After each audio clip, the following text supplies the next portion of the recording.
La parashat Vayakel,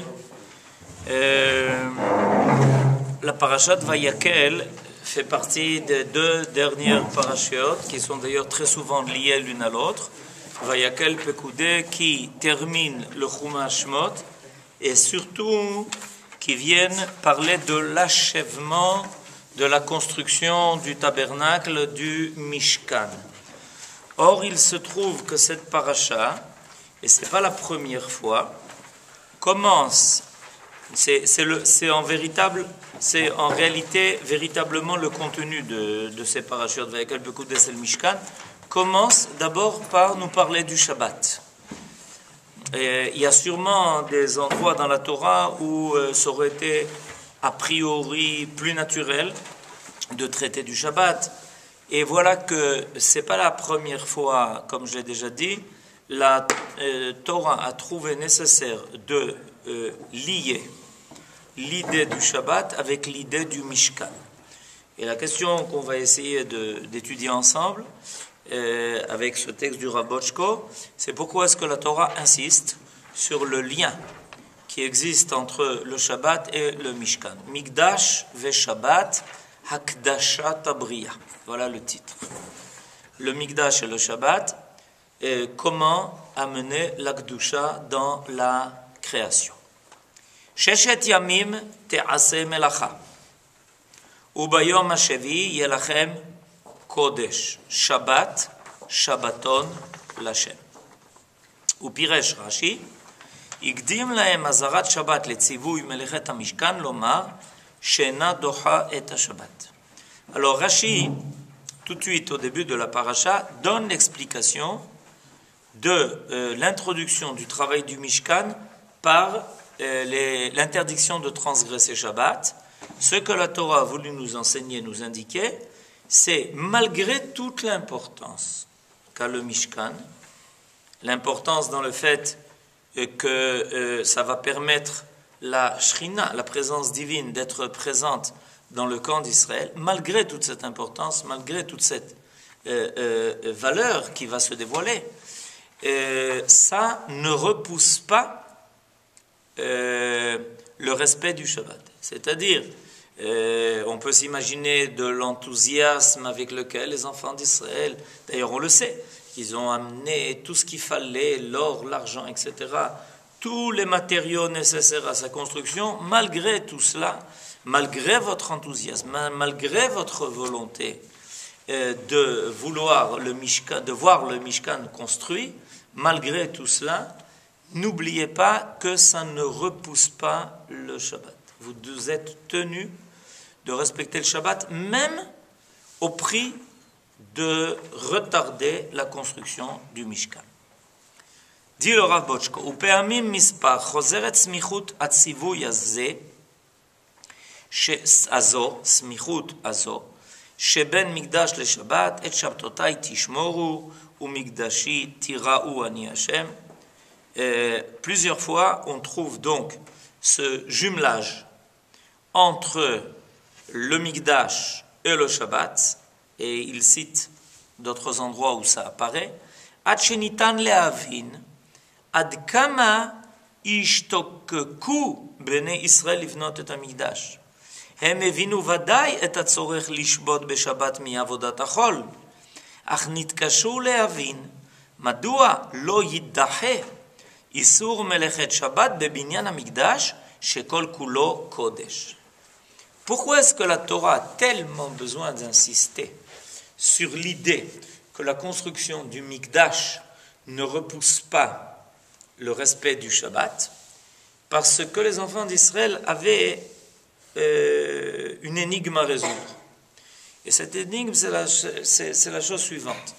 On comprend que le Shabbat repousse le profane.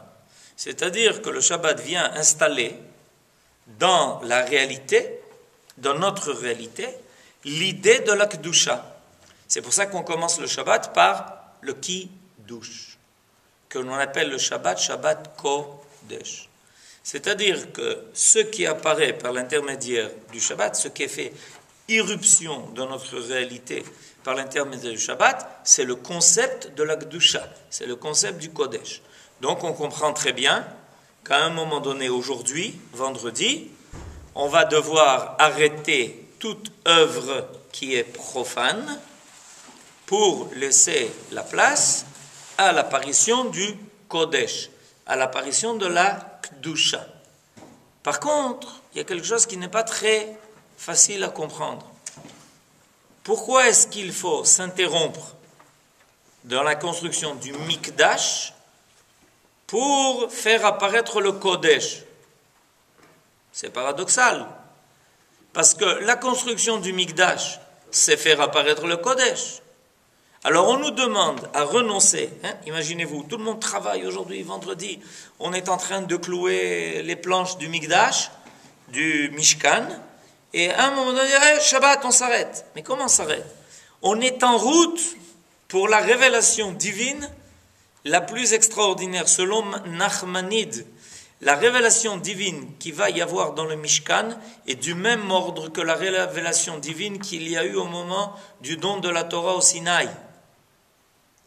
Alors les enfants d'Israël sont en plein dynamisme pour faire apparaître ce Kodesh énorme en construisant le Mikdash, et on leur dit non, il faut s'arrêter. Ah oui, pourquoi? Pour le Shabbat Kodesh. Mais de toutes les façons, on est occupé au Kodesh. Si on est occupé au Chol, on comprend qu'on doit s'arrêter pour laisser apparaître le Kodesh. Mais si on est occupé au Kodesh, pourquoi s'arrêter pour le Kodesh? Puisque de toutes les façons, on est investi dans le Mikdash. Pourquoi est-ce qu'on aurait besoin de s'arrêter pour le Kodesh? C'est la même chose. C'est une œuvre humaine, le Mikdash. Il construit par les humains, alors que le Shabbat, c'est une œuvre divine. Alors là, on commence à effectivement rentrer donc plus profondément dans l'étude de cette question. Quelle va être quand même, pourquoi, entre nous, ça va nous expliquer la dimension du Shabbat. C'est-à-dire que non seulement le Shabbat est quelque chose qui vient arrêter le profane pour laisser apparaître le Kodesh, mais même au niveau du Mikdash. Alors la première idée qui vient à la tête, c'est qu'effectivement le Mikdash, c'est quand même pour permettre la révélation divine, mais c'est une œuvre qui est humaine. Donc, avec tout le respect que l'on a pour le Mishkan, pour le Mikdash, il y a néanmoins quelque chose de plus grand qui doit apparaître, qui est l'idée du Shabbat. Alors progressons. Veine lomdim chazal. Shekol melacha. Shehaita chashuva bamikdash. Hi melechet Shabbat. כי למדת אבות מלאכות כנגד למדת פעמים שנעבר במשקל עבודה ומלאכה. Alors, on va commencer cette étude par un point de départ qui est important. C'est que vous savez qu'on a la liste des 39 travaux principaux interdits le Shabbat. Tous les travaux qui sont interdits le Shabbat découlent de ces 39 travaux essentiels qui sont interdits le Shabbat. Ça s'appelle les Lametet Melachot. Mais nos sages nous enseignent plus que cela. C'est que ces 39 travaux fondamentaux qui sont interdits le Shabbat, en réalité, c'était les mêmes travaux qui servaient à construire le Mishkan. Et nos sages ont d'ailleurs appris ce chiffre de 39 du nombre de fois où dans la construction du Mishkan, on s'est servi dans la Torah du mot Avoda Melacha. Avoda Melacha. Avoda Melacha. Le travail, l'œuvre. Le travail, l'œuvre. Le travail, l'œuvre. 39 fois ces mots apparaissent dans la construction du Mishkan. De là, on apprend qu'il y a eu 39 travaux qui étaient nécessaires à la construction du Mishkan. De là, on apprend que ces 39 travaux, étant donné qu'ils ne repoussent pas le Shabbat, ce sont donc les 39 travaux interdits le Shabbat. Étant donné que la construction du Mishkan ne repousse pas le Shabbat, donc on sait maintenant que quels sont les travaux qui sont interdits le Shabbat, les mêmes 39 travaux qui ont servi à la construction du Mishkan. D'accord ? Je voulais simplement dire, le Shabbat est quand même donc dépendant du Mishkan. Il y a un paradoxe encore supplémentaire. Oh, Yofi, kol hakavod. Alors, a priori, ça semble très paradoxal. C'est-à-dire que c'est le Mishkan qui va nous apprendre le Shabbat. Selon la démarche qu'on a maintenant suivie, ça voudrait dire que on sait comment construire le Mishkan. On sait quels sont les travaux qui sont nécessaires au Mishkan, et ce sont eux qui vont nous indiquer quels vont être les travaux interdits le Shabbat. Ve'ulam nire lomar. Shezeu siman be'alma. Ki lefi omek advarim aseder hu hafuch. Kol melacha ha'asura beShabbat hi המלאכה אשר משמשת בבניין המקדש. כי יצירת העולם קדמה למעשה המשכן. בששת ימים עשה השם את השמיים ואת הארץ וביום השביעי שבת. לפיכך, כל המקדש שביעי משתלב איפה במעשה הבריאה.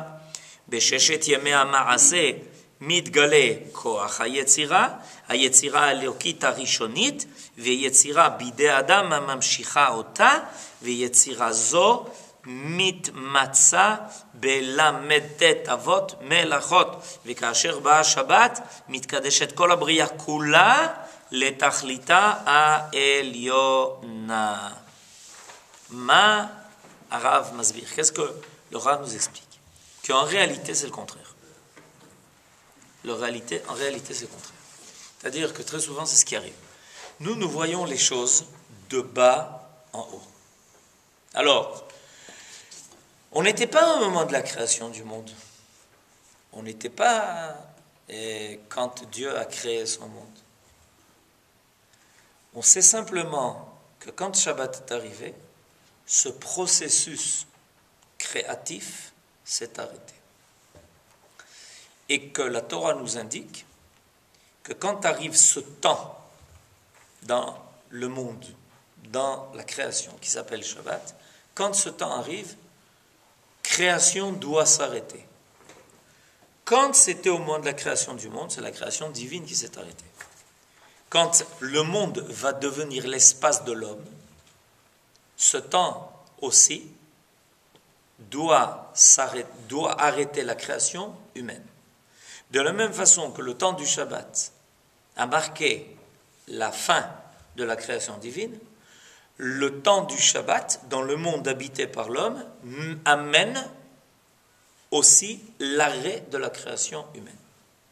Alors, pourquoi est-ce qu'on est obligé de dire que c'est le contraire? C'est-à-dire qu'en réalité, c'est les 39 travaux fondamentaux qui ont servi à la création du monde, qui se sont arrêtés le Shabbat, et qui vont servir à la création du Mishkan. Et non pas le contraire, comme nous le découvrons.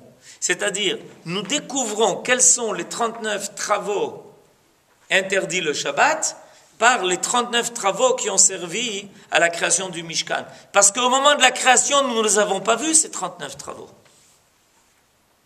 Les 39 travaux qui ont servi à la construction du monde, nous, on n'y était pas. Alors, on les découvre à quel moment? Au moment où on est en train de construire le Mishkan, et Dieu nous dit, arrêtez-vous. Pourquoi? Parce que quand j'ai créé mon monde, avec ces 39 travaux, je me suis arrêté pour laisser la place au Shabbat. Et c'est ces 109 travaux qui vont vous servir à la création du Mishkan et qui, eux aussi, doivent s'arrêter avec le temps du Shabbat. C'est-à-dire qu'en réalité, l'ordre chronologique était inverse. Il y a d'abord eu le temps de la création, il y a eu le temps du Shabbat, il y a eu le temps de la création de l'homme qui s'appelle le Mishkan, et la Torah vient indiquer à l'homme qu'en respectant le Shabbat sur terre, l'homme se met au diapason avec le Shabbat de Dieu, qui a arrêté la création divine au moment de la création du monde, comme l'homme va arrêter sa propre création avec l'apparition à nouveau du temps du Shabbat, qui a été au début du monde, le Shabbat de Akadosh Baruch Hu. C'est-à-dire que nous apprenons les travaux du Mishkan, mais en réalité, les travaux du Mishkan étaient les reflets des travaux divins de la création du monde.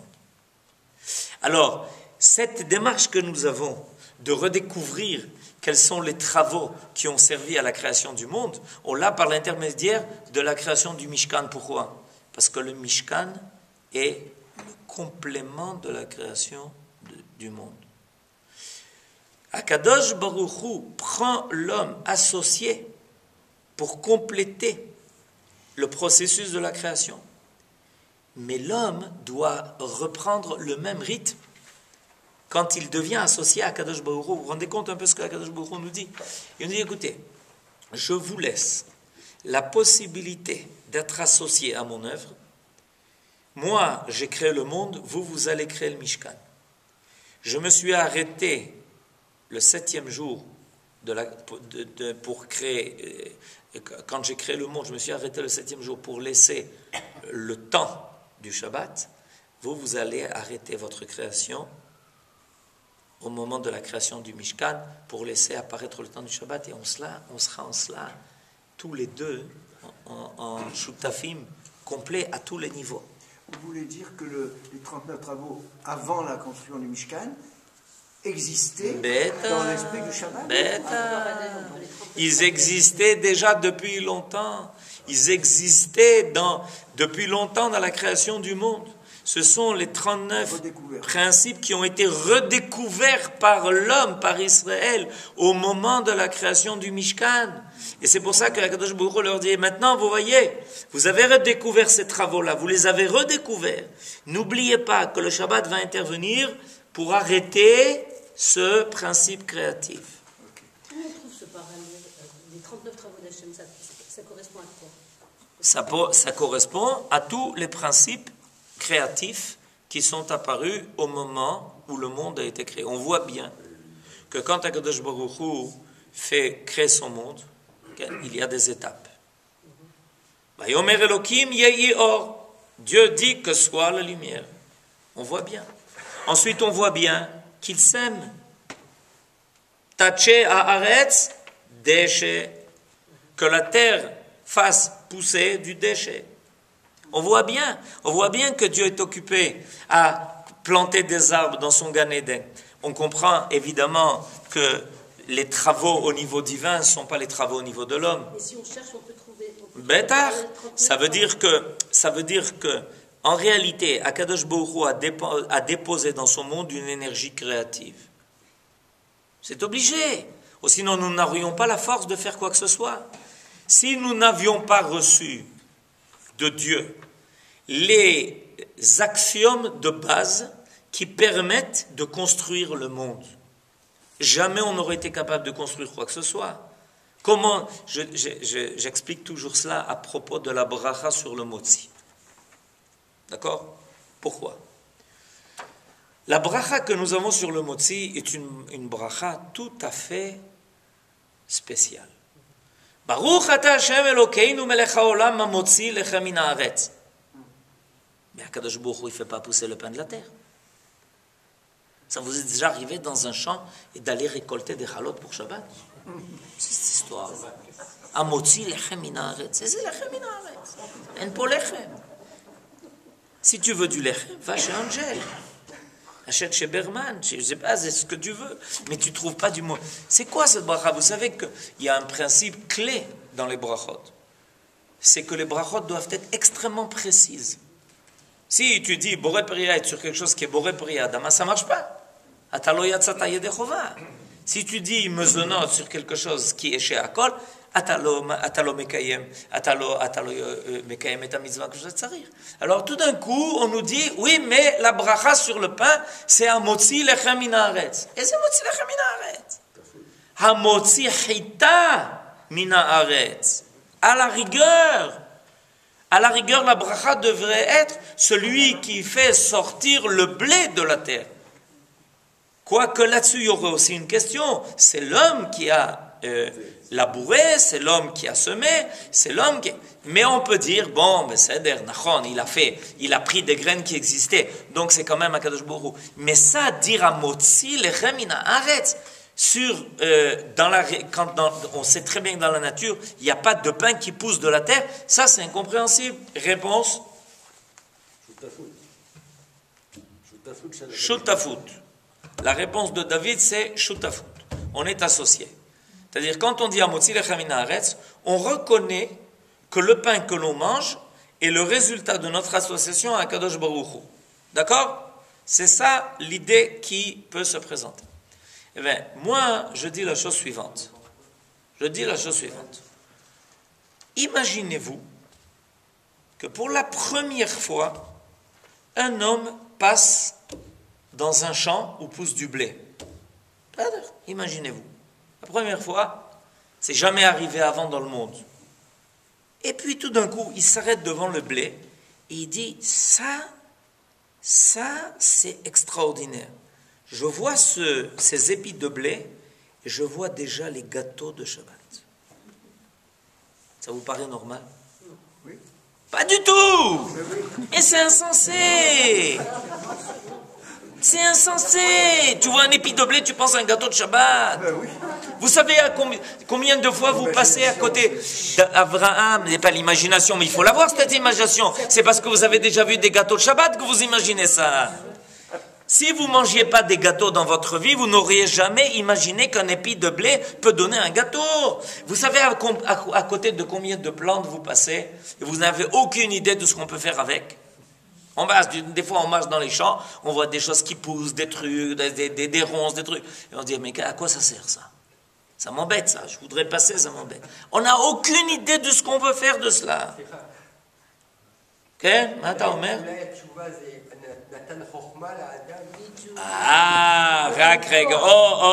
Yofi, kol hakavod. Alors imaginez-vous, je reprends donc. Alors pour la première fois dans sa vie, dans la vie du monde, dans l'histoire du monde, un homme passe dans un champ de blé et dit, putain, extraordinaire. Ça, il faudrait couper les épis, ok. Ensuite, il faut les écraser pour faire éclater l'écorce, faire sortir le grain de blé qui se trouve là-dedans, ok. Ensuite, il faut séparer le grain des écorces, il y en a plusieurs d'ailleurs, il n'y en a pas qu'une. Faire sauver, il faut faire tout cela en l'air pour que le vent disperse les écorces qui sont plus légères que les grains eux-mêmes. Ensuite, j'ai une bonne idée, c'est de prendre ces grains-là et de les moudre, d'en faire de la farine, avec la farine mélangée avec de l'eau, y rajouter quelques ingrédients, mettre ça dans un four. Parce qu'il a en tête l'idée qu'il faut évidemment mettre ça dans un four. Un four n'a jamais encore été construit dans le monde. Jamais de four n'a jamais été encore jusqu'à présent construit. Et une fois, attendez, j'ai oublié, quand je mélange la farine avec l'eau, il faut que je laisse lever.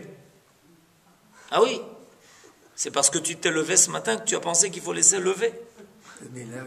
C'est d'où ça lui est venu cette idée? Qu'il fallait laisser prendre la pâte, il fallait la laisser lever. D'où ça lui est venu cette idée, Bichlal? Et ensuite, il a eu l'idée extraordinaire de construire un four, de le faire chauffer, de mettre dedans la pâte, qui a entre-temps gonflé, et de la laisser dorer. Et il vient, il met ça sur la table, et il dit à sa femme, Amotzi lechem min haaretz. Vous avez compris ou pas? Vous avez compris ou pas? Ça veut dire quoi? Tout ce que je viens de dire, ça veut dire quoi? Vous avez compris qu'il y a quelque chose de phénoménal qui s'est passé. La première fois que ça s'est passé, il y a eu quelque chose de phénoménal qui s'est passé. Il y a eu quelque chose qui s'est déclenché de phénoménal. Et je ne suis pas rentré dans tous les détails. Si je devais rentrer dans le détail, il est marqué dans la Mishnah de Masechet Shabbat que pour arriver à du pain, il faut faire 11 travaux successifs. 11 étapes. D'où ça lui est venu à l'homme cette idée? Sagesse. Laquelle? Sagesse de l'homme. Mais sagesse de l'homme. C'est-à-dire le matin, il se lève comme ça, il regarde son monde. Ben, monsieur, 2 épis de blé, on va faire du pain. Et ça lui est venu d'où? Ben, je vais vous dire d'où ça lui est venu. C'est qu'en réalité, quand Akadosh Baruch Hu a créé l'homme, le programme. Chazak. Chazak, kol hakavod. Et ce programme, d'où il venait? De ce que Dieu lui-même avait déjà réalisé. C'est en cela, qu'est-ce qu'elle a dit? Elle a dit que Dieu avait mis en lui le programme. Le programme est déjà été inscrit. Ça veut dire que quand Akadosh Baruch Hu a créé l'homme à son image, c'est ça que ça veut dire. Ça veut dire qu'en l'homme se trouve en potentiel la capacité de créer à l'image de Dieu. Vous comprenez ce que ça veut dire? C'est pour ça que quand on dit Amotzi lechem min haaretz, on rend à Dieu ce qui appartient à Dieu. Toute cette chokhma que David a rappelé, la capacité de faire tout un programme, de mettre les choses les unes après les autres, de faire aboutir la nature à ce monde qui est tellement développé, qui est tellement élaboré, tout cela vient de la chokhma inscrite par Dieu en l'homme. Mais ce n'est pas une chokhma comme on croit. C'est une chokhma qui déjà contient en elle tout le potentiel de mener l'histoire du monde jusqu'au bout. Pourquoi il l'applique juste sur cette bracha-là? Oh, Chazak ou Baruch. D'abord, elle n'est pas que sur cela. Non. Vous avez posé une question, vous avez la réponse. C'est pas seulement là-dessus. Boré peri agefen. Makara boré peri agefen. Pourquoi boré peri agefen? Les choses les plus essentielles, il y a une bracha qui vient te faire apparaître cela. C'est-à-dire, et j'explique, boré peri adama, ça c'est beaucoup plus simple. Pourquoi? Parce que l'homme il va, paf, il prend, il mange. Tout est prêt. Là où les sages ont voulu faire ressortir cette idée, c'est une idée extrêmement profonde, c'est quand l'homme a dû faire preuve d'une chokhma spéciale. D'où ça lui est venu? Dans quoi il est tombé pour que tout d'un coup ça puisse apparaître? Et je vous ai donné l'exemple du pain. Maintenant, si on commence à parler du reste, alors vous comprenez que c'est délirant. C'est pas fini d'ailleurs. C'est délirant. Comment un homme peut se lever le matin et penser à faire un ordinateur? C'est délirant. Ça n'a pas d'explication au niveau de la logique simple. Qu'est-ce qui a permis à l'homme de sans arrêt dire attends, je n'ai pas fini. J'ai encore d'autres choses. Il y a quelque chose qui me pousse à faire encore beaucoup plus, etc. C'est-à-dire qu'il faut bien comprendre. C'est ça ce qu'on est en train d'expliquer. Qu'en réalité, quand l'homme s'est attelé à ces travaux-là, les travaux de la construction du Mishkan, il a repris le programme divin de la création du monde. Et quand on reprend le programme divin de la création du monde, alors vous allez comprendre maintenant ce que ça veut dire le Shabbat. Tu n'as pas le droit de reprendre le programme divin de la construction du monde à moitié. Vous comprenez la chutzpah de l'homme qui ne respecte pas Shabbat? Vous comprenez un peu la chutzpah qu'il a? Non, est-ce que vous comprenez ce que c'est la chutzpah qu'il a de ne pas respecter Shabbat? Pourquoi c'est une chutzpah énorme? Parce qu'il reprend le programme divin de la création, Toda Rabba de tout ce que tu m'as donné. Mais quand arrive le temps de continuer le programme divin, de faire apparaître le Kodesh dans la création par l'intermédiaire du Shabbat, dit ça, Toda Rabba. Ça, c'est pas pour moi. C'est trop dur. Non, c'est pas pour moi. Toda, je veux bien travailler comme un fou et continuer tout le système créatif que tu as inscrit en moi, de prendre du blé et d'en faire du pain, ça va. Mais quand intervient dans le monde de Dieu le principe de la Kedusha, et ça, Kadosh Baruch Hu, il a inscrit dans son programme. C'est pour ça que chaque Shabbat, à quoi on fait très attention? C'est de rappeler que le Shabbat que l'on respecte, c'est le Shabbat de Dieu. Vous remarquez ou pas? Vayevarech, vayekadesh. Qu'est-ce qu'on dit? On commence comment le kiddush? Vayechulu hashamayim va'aretz, vechol tzevam, vayechal Elokim bayom hashvi melachto asher asa, vayishbot mikol melachto asher asa, vayevarech Elohim et yom hashevi, vayekadesh oto. Pourquoi est-ce qu'on rappelle tout ça? Pour dire, ne t'imagine pas que quand on te demande de respecter Shabbat, Akadosh Baruch Hu dit, alors j'ai quelque chose à exiger de vous, mes enfants. Ça vous plaît pas, vous avez envie, vous n'avez pas envie, vous avez envie d'aller à la mer, vous n'avez pas envie d'aller à la mer, ça ne m'intéresse pas. Vous allez respecter Shabbat. Pas du tout. Si vous adhérez à mon idée, que vous faites partie du projet divin de la création, alors on fait partie du projet divin jusqu'au bout. On ne fait pas partie du projet divin à moitié. On ne peut pas dire j'accepte le principe que Dieu a mis en moi une énergie créative énorme. Et la chokhma qui me permet de développer le monde exactement dans le sens que Akadosh Baruch Hu a désiré et de le faire aboutir finalement à ce que Dieu attendait. Et il a accepté de laisser une place à l'homme dans son processus créatif. Il aurait pu très bien faire. Quand on dit Amotzi lechem min haaretz, maintenant je vous dis le secret. Ça veut dire que si Akadosh Baruch Hu voulait, on irait récolter du pain de la terre. C'est un cadeau qu'il nous offre. Et à la fin du traité de Ktubot dans le Talmud, il est marqué que ce qui se passera à la fin des temps, on ira récolter sur les arbres des chalot. Il y en a qui voudront dire, mais moi je préfère mes chalot. C'est autre chose, c'est un autre problème. C'est comme chaque mari, il veut les chalot de sa femme. Les autres chalot, ça ne l'intéresse pas. Ok, ça c'est autre chose. Mais je veux dire qu'il faut bien marquer, c'est marqué à la fin du traité de Ktubot, qu'en réalité, Akadosh Baruch Hu, c'est retenu, c'est contenu de ne pas faire apparaître le lechem. En réalité, quand on dit Amotzi lechem min haaretz, c'est en réalité l'idée divine. C'est que de la terre pousse du pain.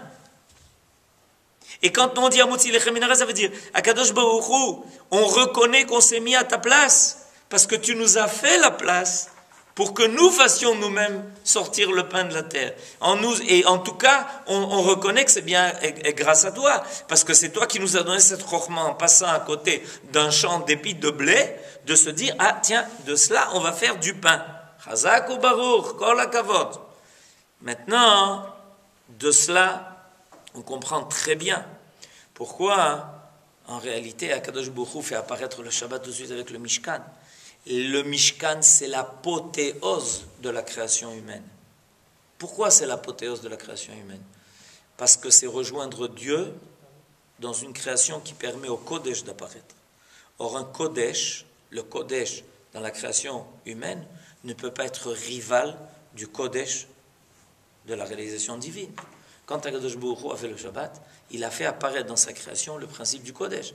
Il n'est pas possible que toi, tu crées quelque chose et ça devient rival du Kodesh divin. Au contraire, le but c'est de faire apparaître le Kodesh. Alors, si tu crées quelque chose, tu construis le Mishkan et que ça ne permet pas au Kodesh divin d'apparaître, alors à quoi ça sert?